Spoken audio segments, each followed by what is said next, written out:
The closer we get to our fitness goals, the more colossal our efforts need to be. So think about this. If you're already at like 5% body fat, trying to get down to 4 to 3 to 2 to 1, it takes amazing effort, dedication. You have to have everything dialed in precisely. And not only that, but you have to know how your body is going to respond to every action that you take at that level. Like dialed in. The margins of error, practically non-existent, all right?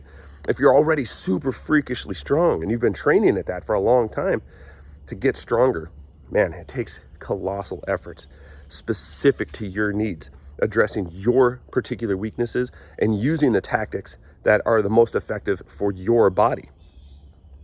On the flip side, let's say you're 40 pounds overweight and you're just looking to get started, right? The first challenge is, can you stand up? Can you just get up off your butt and start moving? And that in and of itself pays off. With very little effort comparatively, you can make some pretty big gains initially. The first 5 or 10 pounds of a 40-pound weight loss are very different than the last 2 or 3. But that's why we call this training.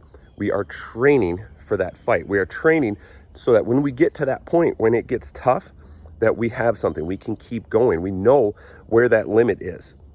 We know what it is we've set out to achieve, and we'll know when we've gotten there. We'll be ready for when it gets hard so that we don't just throw in the towel and go back to where we were. That's what the training is all about. So along the way, you're expected to screw it up. You're expected to make mistakes. That's how we learn. We learn from our mistakes, and we start learning what are our strengths, what are our own weaknesses. And you get hit over the head with that in training. Where are you weakest?